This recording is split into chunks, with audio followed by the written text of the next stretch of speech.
at Level Up Expo here versus Frawg's Bayonetta. Yeah, excited to see what these guys do, especially, like you said, Ike, a character that has to approach very aerial base, and that is the turf Bayo wants you to be. Bayo's going to spend the entire game waiting for you to jump so that he can counteract it. That's something to keep in mind.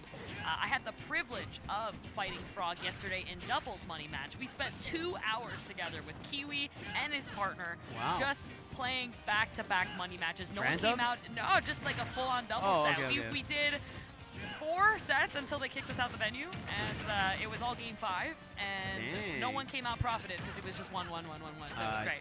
We were in the progress of doing thank you, yes, the last final one, but then they kicked us out, so but based on what I've seen there, the actual awareness that this guy has to be where he needs to be is going to make it count. Just how he got his sets over to Buzz and more. And we're going to see how he's going to call out pokepen for these jumps. There you go. Again, jump. I'm going to call you out right away and make sure it counts. 101% as an advantage against the 55. All right, and I mean, Bayonetta's such a mobile character, but you know, one thing that's great about Ike, that neutral commands a lot of space, right? Oh, yeah. So it can even restrict some of your opponent's movement if you use it correctly here, going straight to the ledge. It's taking quite a bit of damage, and Frawg able to get the back air on that air dodge.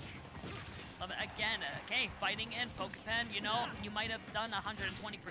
Thing about Ike is I don't need that. I just need about 60. So we'll see how that goes. But something that is going to be a little bit, I love that DI, by the way, on the side of Frawg. Amazing. Yeah, but something we are going to see a lot of is going to come down to that one-hit opportunity, where if you are over Ike, that's where Ike strives. If you are over, and Bayonetta's got to be over, that's where you're going to find these up airs, these nairs, and the setups to grab the stock. But unfortunately for him, hasn't found it yet. Wow. Oh, wow. Both players go ahead using that side B for that mobility there. Vegas, baby. Only they do it. Taking the gamble. Yeah, that's it, man. Just going to go in. All right, here we go. Trying in the down air as the setup a little bit, not on the fastball, and that was definitely an error coming in on pokepen, and you're going to get clipped by that fist. No hitbox to be able to clank or trade with Bayonetta, so that is a free hit if I've ever seen one. Yeah, and I mean, you really got a sweet spot that of the... Just because, I mean, because Bayo has that disjoint now on those smash attacks, right? They're essentially sword moves, so gotta be really, really careful if you peek right above the ledge. And I believe you can also angle those smash attacks, like the forward smash, down as well. So that is very, very dangerous when you're thinking about an Ike recovery or a Crom recovery, right? Yep. Something to keep in mind, it's not the same, it doesn't work out the same, and even though you are technically a kill percent on that ledge, right, here it comes, you could have had like the, what is it, like you said, the fair into the uppy, right? Probably would have killed, but the only problem is you're going to also suicide your stock, and that's something we can't really afford to do when you're a stock down. Ike, definitely a comeback character, but has to play very strategically and very smart. Again, like that, love the patience, just not executing in the right area. Yeah, got the air dodge, wasn't able to get a big punish, and that's where Ike really can cash out. You get a reset, get the nair, you combo into another nair on the platform, which then goes into another up air. So can really start spiraling out of control. There's no double jump, but it doesn't matter. The down tilt, the back air, Frawg looking really, really clean here in this game number 1.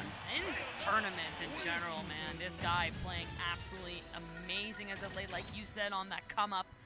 Continuing to make damage wherever he goes. That setup on the ledge, I love how patient he is specifically. Just waits there. What are you going to do? I'm going to respond to it.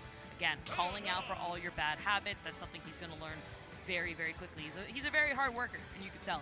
Oh, absolutely. And I mean, you got to be when you play Bayonetta, right? You got to know all the different confirms.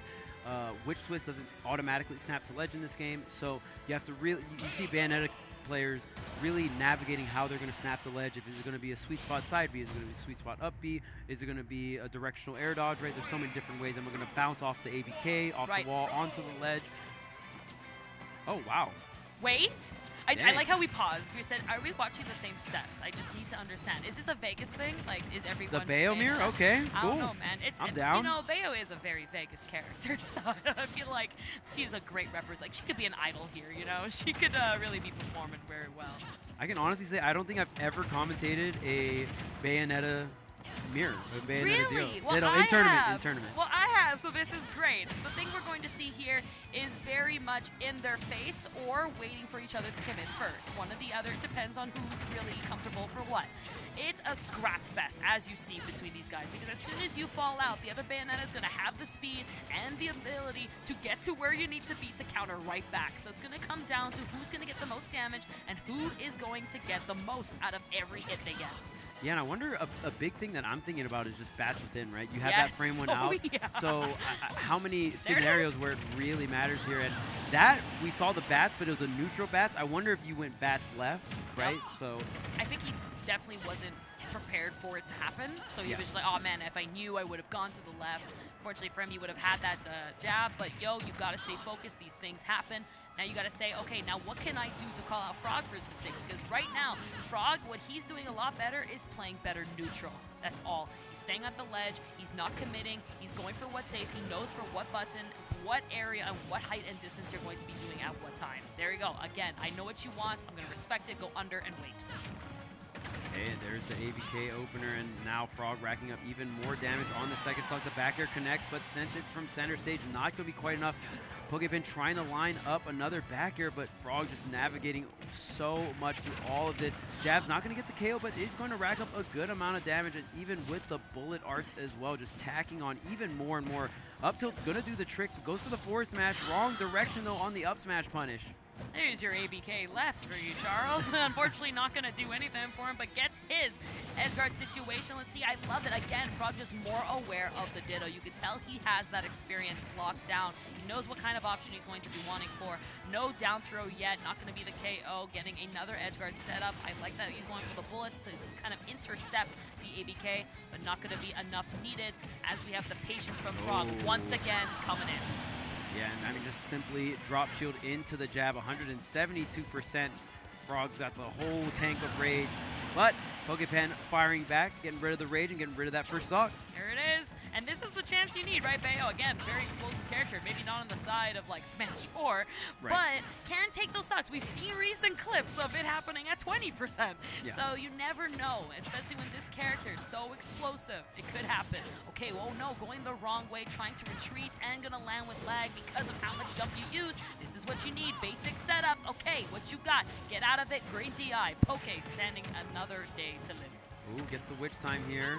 What's the punish? Tries to get the witch twist follow, but both these players, I mean, DIing / SDIing these ABKs extremely well. Yes. Not going to be able to get that much follow-up, so tries to get the dash grab, but up and over we go. It's definitely the experience, right? The way that Frawg is just waiting and then ABK as a response out of shield, I think is just so clean. Look at that. 2-0. Good games, man. Good try. But I know this experience. I am this character. This is my homeland. Get out. But great show. I love watching Bayonetta Dittos. It's very much the fighting game battle in the air and on ground that I love to see. So great representation of it. And I love how Frawg loves to set up with the down tilt as well. We saw some down tilt back airs or down tilt, wait for the air dodge back air and stuff like that. So or like Frawg, the reset and such. Right. Frawg's use of down tilt, very nice. And I mean, even in the mirror as well, very willing to go for some of these edge guards or recovering in very unique scenarios. So we're seeing a lot of Bayonetta. I love this it. weekend. A lot of I'm Bayo, down. a lot of Kirby, a lot of Falco. I love it. And I think that's the most beautiful thing about traveling around the world, right? Seeing what areas have the most popular characters. If you come to Canada, you're seeing a lot of Shotos. It's right. That. Yep. And it's a regional thing. It is. It's really like Pokemon, is. regional. You know? I love. Oh my God, I'm getting into Pokemon TCG, and like it's something I'm learning, and I'm like, wow, this is very, very cool. I'm learning a lot. I'm a fan of TCGs. I've never got super into Pokemon TCGs, but I've played a bunch of other TCGs. Oh, sweet. I'm like learning. I'm definitely. My brother plays it. Nice. There you go. And like I've been just learning about it and supporting it because it's very fun, but definitely a different.